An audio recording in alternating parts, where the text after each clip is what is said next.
Hey, everybody. Welcome into another episode of the Connection Loop podcast. We are super excited today to welcome in Tony Hughes. Tony is an international keynote speaker. He's a best-selling author. He's also a professional selling educator, award-winning blogger, and the most read author globally on the topic of B2B leadership on LinkedIn.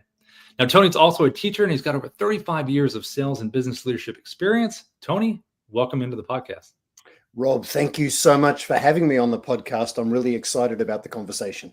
Yeah, you've got so much experience, Tony. So just if you don't mind, catch the people up a little bit about you, your background. How'd you get to where you are today a little bit? Well, all of these expert talking heads in the real world, right, that are full of theories. The thing I guess that makes me different is I come very much from the real world. So I've carried a bag as a rep. I've looked into the dark abyss of a quota that seems impossible to hit. I've set records that have never been broken, not just in companies, but in industries. I ended up rising all the way to be CEO running the Asia Pacific region for North American multinationals, a number of those roles. And about 12 years ago, I decided to walk away from all of that. I was at a stage in my life where I could afford to do it. And I really chased my passion, which is helping salespeople be successful. Selling was just incredibly kind to me. It was a path through to being a CEO. And I've just really enjoyed working with salespeople. I work with some of the biggest software as a service SaaS brands in the world, train their people in Europe, Asia Pacific, and North America. That's amazing. I mean, that's like you went through the entire process of learning, implementing different roles, and then you finally said, hey, time for me to go do my own thing. What gave you the confidence to kind of move in a different direction? Was there some event that happened, or was it just kind of a natural evolution of what you wanted to do? Well, obviously you make good money running companies. So I needed to make sure that I was financially okay. I think anybody who's gone out on their own in business or in consulting, everybody I talked to gave me their horror stories about sort of trying to fight off the wolves and not starve to death in chasing their passion. So, when you first go out on your own, you start to think about how do I make sure I can still make a good living at this? But I think all of us deep down really want to make a difference. One of the first big epiphanies I had in selling was, I guess the very first thing was to learn to get out of my own way. I needed to let go of all of my own hang-ups about now being in sales after having run my own company. Yep. But the first big epiphany that I had is that, look, it's not about me and my success as a seller. Selling is not about manipulating people or pressuring them. Selling is about making a positive difference in the lives of other people. Yep. And underpinning sales success and underpinning even success as an entrepreneur, as a business person, is really the issue of belief. Do we truly believe in the difference we can make in the lives of our customers? It's only once we've got that we've really earned the right to turn up and then fight the competitive battle to help the customer see that we really are the best value and lowest risk for them as they make their decision. So as we make our way through the world here in the current 2025, you talk about modernized selling a lot. So let's just dive in a little. What does that mean in terms of people out there in sales leaders on teams, individuals, people on their own businesses? What does modernized selling mean to you, and what does that mean for them out there? Yes. So the last book I published was actually published by the American Management Association and HarperCollins, New York. It was called Tech Powered Sales. Okay. And I really talked about modernizing selling then, just as large language models, transformers are really starting to come to market and gain some kind of traction. Obviously, they've accelerated away. It's just absolutely insane how rapidly everything's changing. But the truth is, every seller is typically trying to wrangle their tech stack. And the danger is that people default back to spamming and blasting the world with a whole lot of automation. Yep. And what happens is they just burn through their lists and they get their domains blocked and they damage their own brand. And they exacerbate the problem of deadening the market to what we're trying to do as entrepreneurs and sellers. Yep. So in my view, being successful is a case of taking timeless truths about being successful as a business leader, as an entrepreneur, or as a seller, and combining those with modern practices that really augment what we're doing and make us a whole lot more effective. So today, a lot of people are using things like generative AI, large language models, whether it's Gemini or as ChatGPT or any of the others. Yeah. to sort of write content for them, and they just go cut and paste, and that's just a giant mistake. Even if people don't consciously know it, maybe just for everybody, a few things that help you tell whether something was written by AI that's being pointed at you when you open up your inbox. AI loves the EM dash, the long dash in anything it writes. It loves rhyming things of 3, right? So it's like people just intuitively go, "That's written by a bot." I'm actually out. So yeah. That's interesting. Well, what's your just your overall take? Give me, since we're on the topic a little bit here, about AI in general. What's your kind of take on it? Where it's going to take us? Where you kind of explained a little bit what to look out for, but where do you see it going? The next couple of years and into the future for sales. Yeah, well, when we wrote Tech Powered Sales 5 years ago, one of the predictions that we made in the book was that 30% of B2B salespeople are going to disappear as a result of what's going on with AI. Yep. I think it'll be more significant than that. People often say, "Look, I'm going to be okay because people want to deal with people. I'm great at building relationships." Yep. Well, let me give you a brutal truth. A lot of the people that we want to get to, almost all of them, none of them are lying awake in bed at night, staring at the ceiling thinking, "Do you know what? I've got a slow day tomorrow. I really hope a seller, calls me up and wants to tell me about the joys and wonders of their solution, to help me while away the day." If you sell technology, like, nobody's lying awake in bed at night thinking, "How do I add more tech to the stack? How do I take on all of the cost and risk of migrating platforms?" Yep. If you're dealing with middle level people in organizations, none of them are thinking, "How do I take on a whole lot more work and risk in my role, by trying to change something? Because if it doesn't work out well, I'll be blamed." We've all heard of people or know people that basically ended their careers somewhere because of a really bad project. Yeah. So the reality with AI is that the first thing it's going to do is it's going to really assist us and augment us. So using AI in business and as a seller, using it as a research agent is one of the smartest things that we can do. I'm working with a lot of organizations on AI being a really good research agent for them. It can help you ideate. It can help you manage your calendar more efficiently. There's lots of things it can do. But sellers won't initially, or those who are replaced initially won't be replaced by AI. They'll be replaced by other people that use AI really well. There you go. And then what will then happen is those people using AI really well are going to be training AI on how to ultimately replace them, if in fact it can be done. Because my very first job in the world was working as a bank teller. And I remember back in the days, I was the bank teller. I had to reconcile my cash drawer. I served all of the customers. I built relationships with people. But you think about banking today, like, nobody wants a relationship with anybody at the bank that's going to give them cash. They just go to a machine, or they just pay electronically. They're not like, it's all seamless. You just get someone's cell phone number and you can send them cash. So there's lots of things in the world that have really changed. And anything that's a commodity, anything that doesn't have a lot of risk associated with it for the buyer, they don't want an ongoing relationship typically, right? Like, unless you're doing unless you're doing B2B, So when we say we're great at building relationships, well, what we need to do is we need to blend we all need to become a little cyborg, was the phrase I used in Tech Powered Sales. We need to take the best of technology with the best of being human and really mash those things together. Yeah. So humans will always be superior at creativity and sense of humor and identifying risk and managing politics in an organization and figuring out how to navigate the power base and gain consensus for some kind of change in an organization. Yeah. So if we focus on the things that are truly human, where there's a lot of complexity and risk for the people buying, I think we're going to be okay in selling.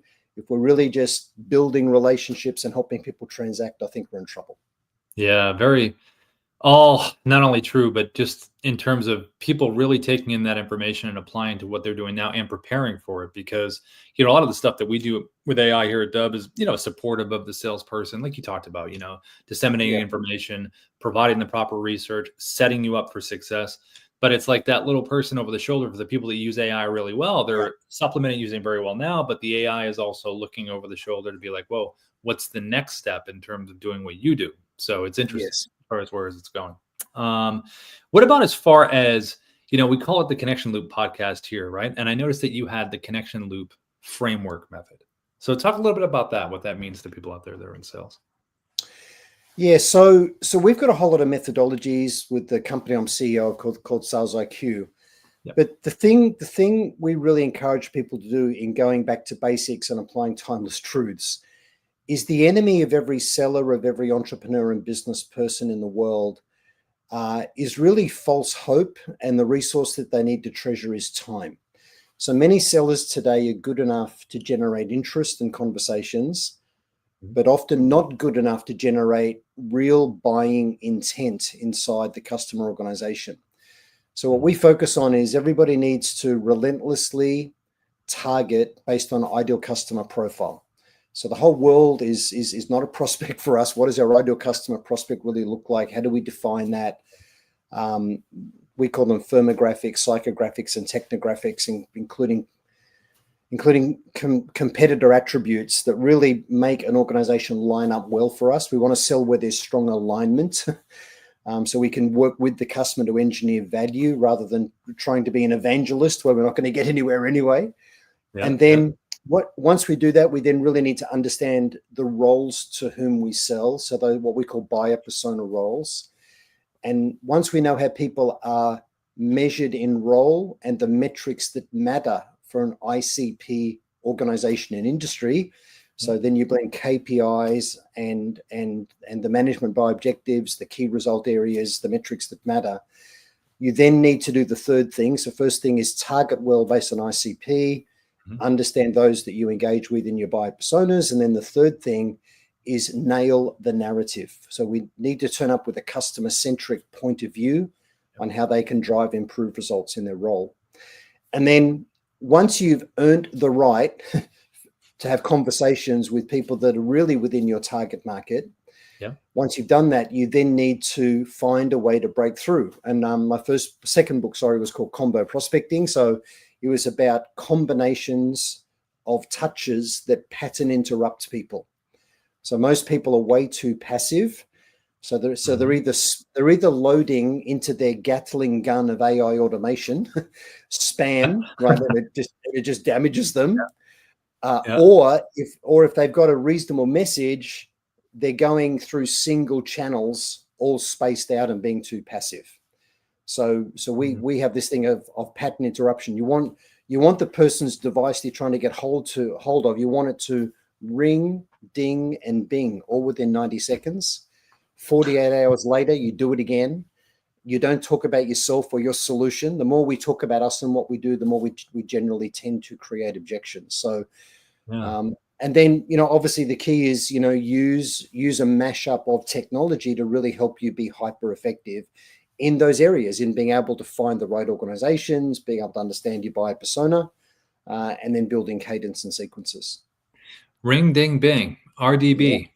Ring, ding, ding. There's a big SaaS company I'm working with, and in their BDR floor, so the outbound reps trying to set appointments for the senior account executives, they've got a big sign on there that says ring, ding, bing, like you're not doing your job properly unless the prospect's device goes ring, ding, bing, right? Whereas what most people do is they send out a bunch of emails, and then they follow up maybe with a phone call and leave one voicemail only ever because they don't want to keep leaving voicemails and appear desperate.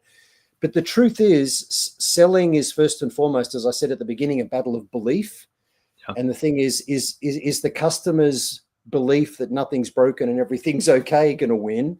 Or is your belief that they really can de-risk their own career, they can be a hero inside their own company, they can drive improved results in the metrics that matter for their senior leadership team and board? Is that belief going to win, or is their apathy going to win? And if you're a true believer, the way you feel is, don't ignore me. I'm not one of these people. I'm sure you know this, Rob, but depending on whose research we choose to believe, on average, sellers give up If like when you phone someone, that's a touch. You send an email, that's a touch. Right. Most sellers give up in under 3 touches. Really? 2.4, Yeah. 2.4 to 2.7 Hmm. is the average that people give up, and they wrongly misinterpret being ignored as being rejected. And the truth is, what it takes for a prospect to respond, depending on whose research that we choose to believe, is somewhere between 7 to 13 touches. So it takes a minimum of 7 to 13 touches for someone to respond, is what this different research shows. Yep. And yet all sellers on average give up in under 3, about on average about 2.5 touches, because they think, oh, they mustn't be interested. I don't want to be a pest. Okay. They've got a big belief problem in what they're doing, and they're misinterpreting someone just being busy. Like if I shared my screen right now, I've got 28,000 unread emails in my Gmail inbox. I've got over 300,000 followers in LinkedIn and about 25,000 first degree connections. So when I get into LinkedIn, my email box is just insane. And there's absolutely bots in LinkedIn that are running outreach and spamming the world as well. But like I just groan every time I sort of open WhatsApp or my email inbox or my InMail, within LinkedIn, and everybody we're trying to get to, the people worth getting to, that's kind of their world. So we need to find a way to be the signal amidst the noise. So, yeah. Yeah, I think sometimes people are unaware that, hey, did you know you just had 2 or 3 touch points and that's it? Oh, I wasn't aware. Do you know the average is this? Because like you said, a lot of times people are busy on the computer. They probably got 55 tabs open, just trying to get back to the right tab in terms of what they're working on, And I'm exactly the same right now. I've got way too many tabs open, which I was thinking is not good for us working on this platform. But the way we need to feel is if you're thinking, wow, like this person's contacting me again, we need to feel good. Like, get back to me. I deserve a response. Right. Either give me a valid no or give me a real conversation. But don't just ignore me or fob me off. This will just get worse for you. Now, we never say that because that's arrogant, right? But that's the way we feel. That's the inner voice coming out. The inner voice. So how about, let's take this calendar year. So we like to ask everybody 24, 25, as we're getting close to 26. So for you and for maybe some commonality in the clients that you work with, what has been the sales strategy that's worked pretty good within this past year? Because a lot of people have made adjustments. They're looking at the current landscape, moving around, you know what I mean? So how has that looked for you and what you do? And how has it looked for the clients that you're working with? So what we're finding is most successful for organizations is really leaning into this thing of ideal customer profile, segmenting the list. So everyone's got a typical territory or a market, a geography, industry verticals that they're pursuing. So we really lean into that. And when you segment the list, maybe you go 70-30 on the list. It depends on the volume. But where there's highest propensity to buy, what we say is, let's get back on the phone. In the age of automation and what most buyers regard as spam, getting back on the phone is really important. So if you can nail the narrative where there's the strongest fit and get back on the phone as part of pattern interruption. So it's the phone, then text, or phone, then WhatsApp and email. Right. Then 48 hours later, you don't do everything in 48-hour breaks. You space some of the sequences out. In the cadence that you build. But 48 hours later, you phone again and it's, hey, Rob, it's Tony. I'm just following up. I'm wondering how Wednesday next week would work for you at 8:15. I'll send you a calendar invitation, but let me know if there's a better time. And I hang up and the person's thinking, what in the world is this about?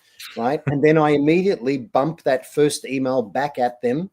I change the subject line to say Wednesday 8:15 meeting, or just Wednesday 8:15.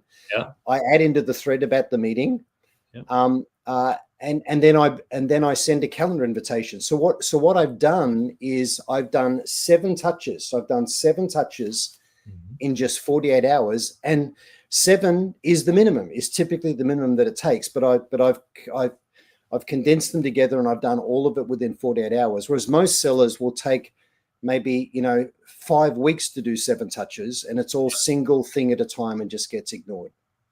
Yeah, see, that's being highly efficient, and you're across all channels, which is really, really good in a short time frame.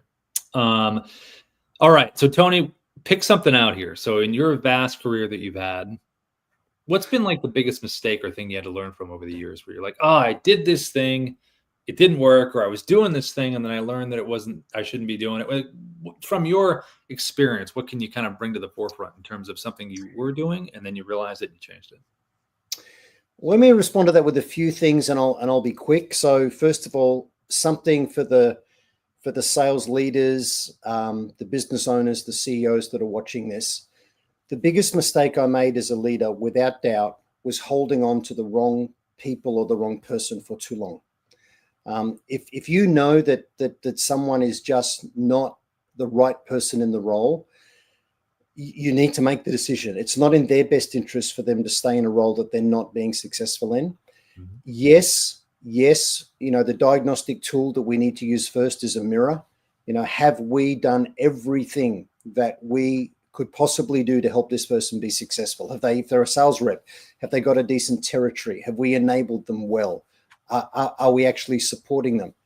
But if we can say yes to those things and they're not making it, if they're not competent, if they're not really committed, right? Like if they just can't carry a conversation with a senior person, if they won't start early and get on the phone and actually use the phone, they won't adopt this mindset of if I'm going to have a Red Bull for breakfast and I eat rejection, right? If they won't adopt that mindset, they're never going to make it in business development. If someone's a people pleaser and a conflict avoider, and they're hyper passive, they're not going to make it in business development.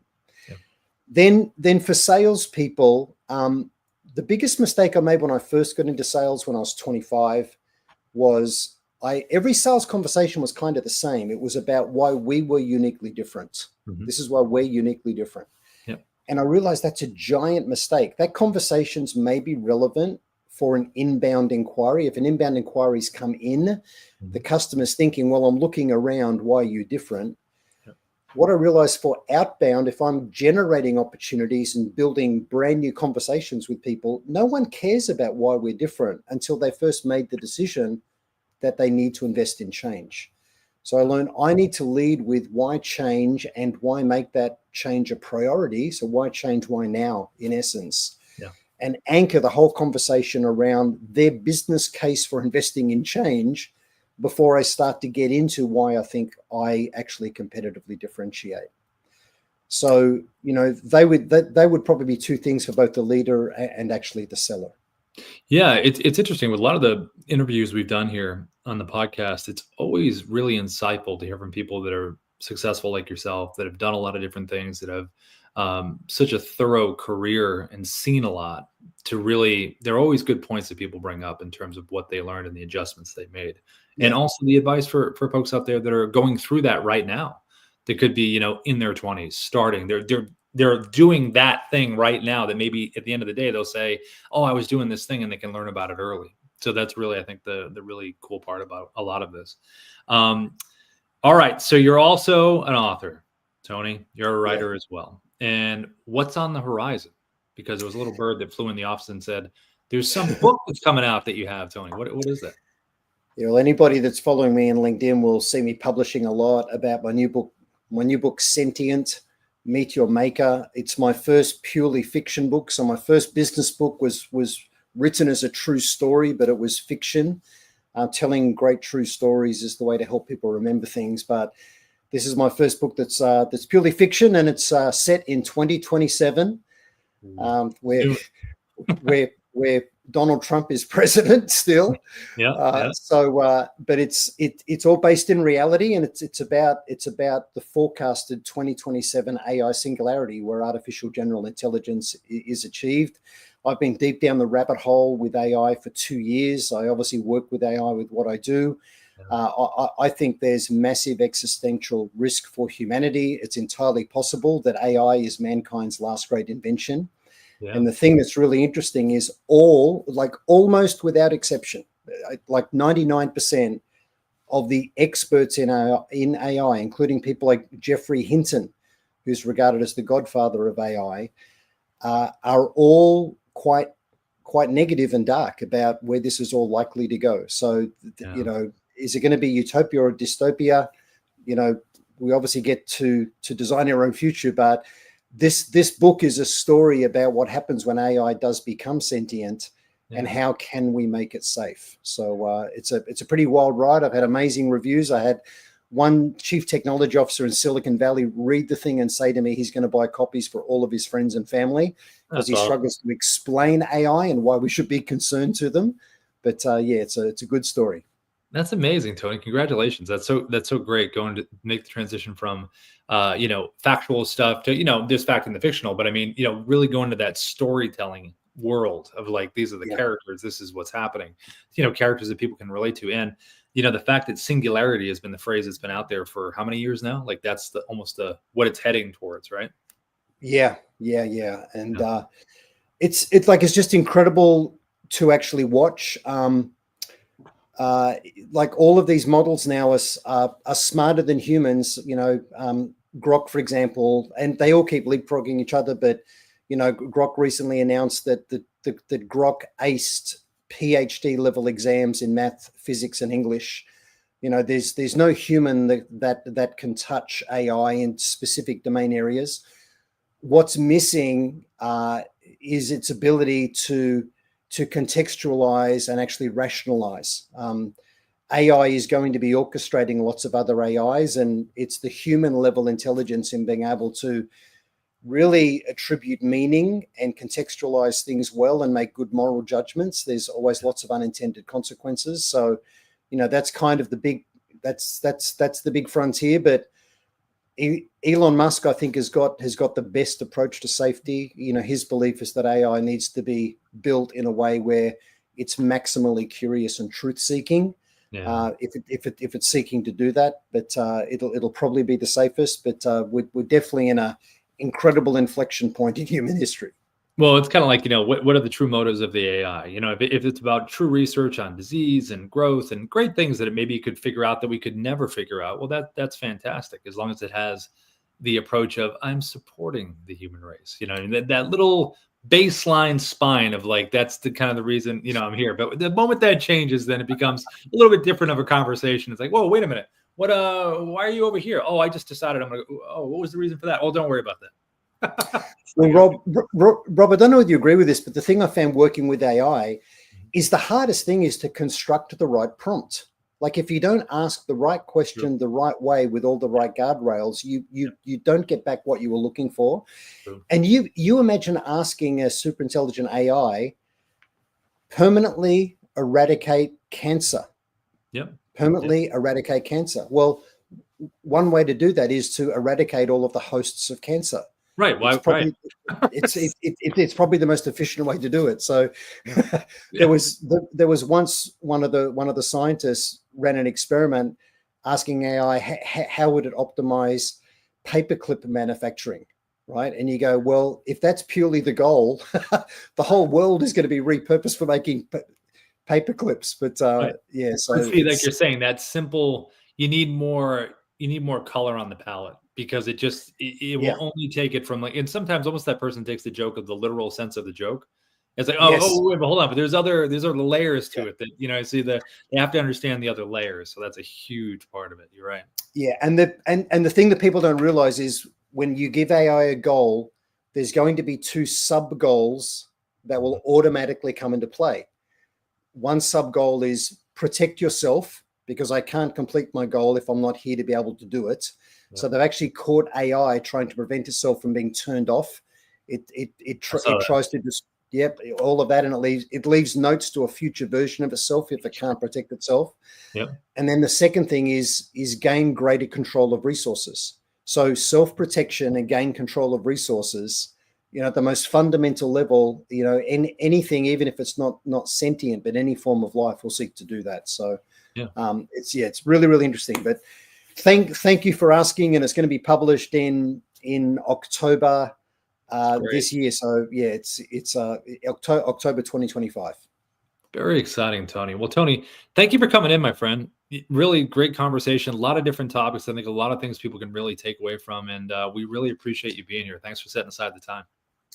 Thanks, Rob. I really love what you do, and people can find me in LinkedIn, Tony J. Hughes. My speaker and author website is tonyhughes.com.au. Thanks for having me on, Rob. Take care, Tony. Thanks, everybody. We'll see you next episode.